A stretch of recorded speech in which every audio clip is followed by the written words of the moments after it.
everyone. Welcome to All Access Texas Music News, your #1 news source for all things Texas music. Joining us now, one of our many favorites, Bart. Thank you for joining us. Hey man, how are you? Wonderful, wonderful. Good, good. Tell us about what's going on with you right now. Looking forward to 2012. Got some big things coming up. Yeah, I started a new record. Been doing a lot of writing, and actually finally went in the studio in January and started recording for the new project.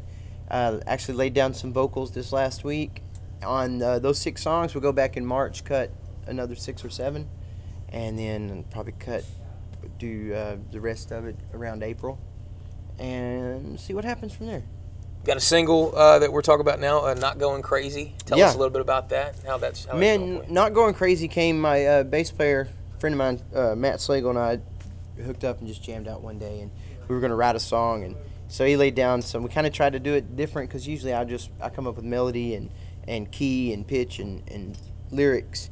Then I kind of needed a break and wanted to try something different, and so he came up with this melody, and I just kind of sat in the corner with the notepad and wanted to write something a lot more upbeat and something more, just getting out and hanging out, and nothing with a lot of depth in the thought. Mm-hmm. So that was the creation of it, and then we put it on the Live at Brewster Street, and went in and recorded a studio version of it, and we're pleased with it. I'm happy about it. Very cool. Also, recently we talked about it on one of our newscasts. You're really generous. You released some acoustic songs for free on your Facebook. Tell us a little bit about that. Yeah, there's so much time in between putting out projects, and I'm sure there's a lot of guys that are this way.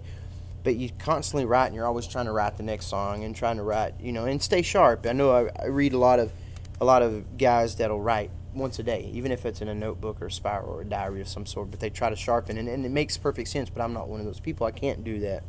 And so what I did is I've written over the month since we've released the last project, and it takes so much time and effort and money to release one, so I was like, hey man, I don't want these songs to fall by the wayside. So I got a pocket full of songs, went in and just kind of hung out in the basement of a buddy of mine's house that has a studio, and we just pushed record, cleaned them up a little bit, and just wanted to give them away. We give away music every night when we play, so I just wanted to do something to say thanks and make sure everyone knew that I'm not dead.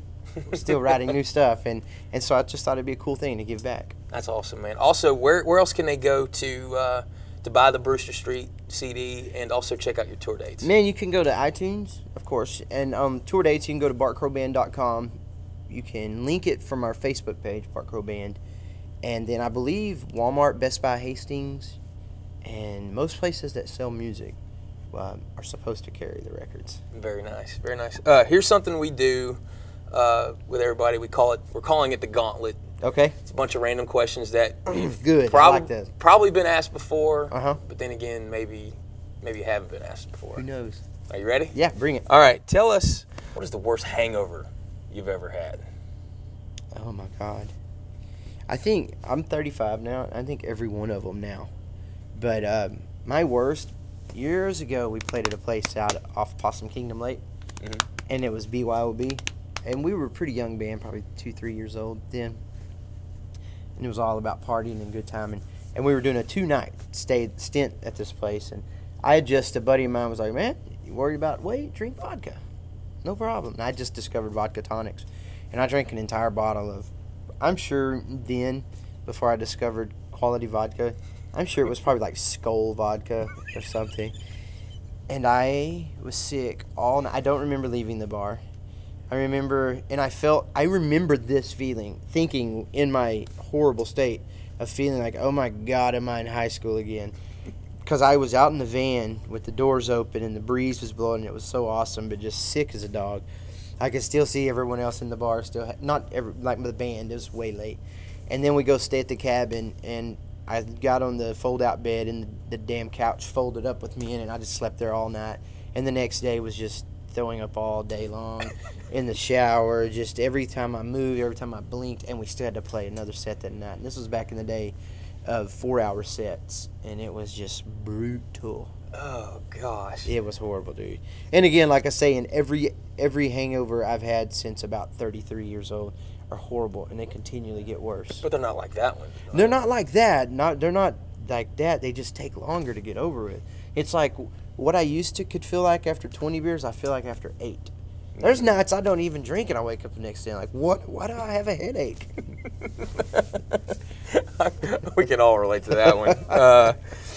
What is the worst motel you've ever stayed in? Oh man, the Coco Inn in Lubbock. But now that we've played longer and we don't stay there as much, it's almost like the Coco Inn is this this beautiful myth, like this. I don't know. It's like this castle to bands on the road because everyone has done their run through. Going through the ranks and playing Lubbock early. It's like the Coco Inn. I think it's like $30 a night, and smoking. Every room I think is smoking. And one night we stayed on the interior side above the lounge. And I'm talking about the lounge, you can't see through it. The smoke's so thick. And it just seeps through the floor. And the band, the house cover band, whatever it was, between every song or every 2 songs, they did that Vonage thing. Like, woo, woo, woo, woo. And it was like, we were trying to take a nap before the show. And we do our show and we come back and the late crowd's still there. And like between everything, it's like, woo, woo, woo, woo. Like, God, it's hot. It smells like a cigarette factory. So, yeah, the Coco Inn. You've got to hear that over and over again. Yeah, that's how I imagine hell being like. That's bad. That is bad. What really pisses you off? Arrogance. Rude people. That's probably it, man. Just rude people. And, rude is a huge umbrella that encompasses everybody that's just a jerk, male or female. There's no reason to be like that in the world, period. I don't treat people like that, and just to see people, and for the most part, I'm not treated that way, and I'm thankful. And I think a lot of times you get reciprocated what you show, but then some people are just assholes. And that bothers me, and it disgusts me, because whether it be, people bad-mouthing other people to make themselves feel good, or just rude, inconsiderate folks, everything, I would say 9 out of 10 problem situations can be handled if somebody would just speak up and talk. And I'm not saying, I'm saying do as I say, not as I do. I've had my moments, but, it's been years since the last ignorant actions, and, we all learn and mature, but it's just, you older you get, you just look like, man, there's just no reason. I hate to be cliche, but the cliche is dead on. We all put our shoes and socks on and pants on one leg at a time, and, we're all doing, and it's sad to say music, you see it so much, and it's disgusting, and that's why I think that's why we don't, I know a ton of people in the music business and in Texas music scene and all music scenes, but I think that's why we don't run a lot, because you just don't know who's cool and who's not, and who's gonna flip and who's not. And man, we're just the same crew, same group of dudes today as we are tomorrow, as next time I see you, and that it carries over in life too. I don't like rude people in life. I hear you. Not just in the music scene. So I think that's my biggest peeve. That and people who can't handle their alcohol. And I don't mean just a belligerent drunk. I've just told you about me getting. But I mean alcohol being a source or a factor of a discombobulation. I got you. Or just ignorance. It drives me insane, man. I hear you. Like my old man used to tell me, he's referring to his little brother, my uncle. He's like, why can't he just be cool when he drinks like me? That's how I feel about everybody else in the world. I'm like, man, just chill. Right. I'm a peacekeeper, man. The more I drink, the more I want to make people laugh and be funny. And I got people in my own family that are the exact opposite. And it's just, so I'd say those are my 2 peeves. I got you. Yeah, right just everybody love one another and chill, freak out. Couldn't say it any better. What is one of the coolest? What is the coolest gift you've ever received from one of your fans? I know you're gonna be like, oh, duh, but my little boy will turn 1 tomorrow, and I like to think my wife's my biggest fan. So between her and God, I think that's the greatest gift in my entire life anywhere. I'd say marriage, being a good husband, is close second, and then being a dad is number 1. But back to fans and stuff, I think just people, the greatest gift for me personally is the person who comes up and looks you dead in the eye and says thanks. You know, and the ones that are like, dude, love your song, high five, we back road, we drink beer, we, you know, tear stuff up. I'm from the country. I mean, I know what we do on Friday and Saturday nights. Those are cool, but, you know, I have a handful of songs that I like to think are thought-provoking. You know, they're no Imagine or Yesterday, but, you know, there's songs that I think that touch some people. And when I have people come up and shake my hand that don't know me from Adam, or give me a hug and say, thanks, man, that really helped. I think that's a huge gift, man. That's a ginormous compliment that, you know, I don't really know what anyone can do besides showing up and coming and listening in the first place. But when they take it to that next level, that's a pretty special feeling when someone says, man, thanks. Because I know that music, every song I listen to has a memory.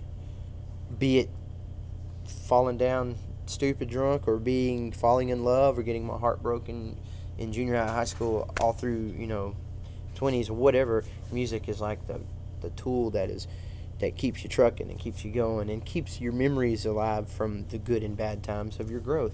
And so when someone says that I'm part of theirs, that's pretty cool to me, man, because, you know, if I could ever settle George Strait or several other guys down and let me tell them my stories, they'd be like, oh, wow. You know, because I used music for every emotion I went through in my adolescence and even now.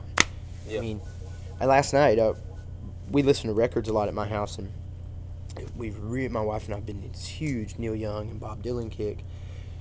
And my son just pulls the records and goes crazy. So I was trying to put them all back, and I dig through, and I'm like, oh my God, look at this gold mine. I've got like 17 Willie and William Whalen and Whalen records, and they're in our crate, and they're all, I mean, I got my OCD kicked in one day, and they're all filed by group, you know, like all your records and all my records and that. And I guess I just forgot about them over the months, and I found all these, and I'm like, oh God. So I'm listening to all these Willie Nelson and Waylon Jennings songs, and my brain's just going through these, like, oh, I remember when, oh, I remember when, I remember this. So it's a pretty neat thing, man. That's awesome. Yeah, I think so. Last question. Yeah. What is your current ringtone? The Mule Sessions, Adam Sandler. I have my phone on silent over there because I didn't want it to disrupt us. But, yeah, it's check it out. It's off of, I think it's off of, it's either off of They're All Gonna Laugh at You or What the Hell Happened. One of those, the old Adam Sandler. Yeah. Back in my day, cassette tapes. Yeah. And I bought this thing, and it just talks about his this pet mule he has. That's his best friend. It's pretty funny. It's pretty ridiculous. That's what it is. So I have that, and then my wife's ringtone is "If I Needed You" by Townes Van Zandt. Awesome. So yeah, and the rest is just ignorance. I hear you. Hopefully not the Vonage song though. Good God, no, no sir. I let that one burn in hell where it came from. Bart Crow, thanks so much. Thank Go you check guys him out so much. I appreciate you. Check out his Facebook, bartcrowband.com. Go see him on tour. Check out his website. Great guy. For Bart Crow and the rest of the crew, I'm Eric Fayard, allaccesstexas.com. We'll see you on the road.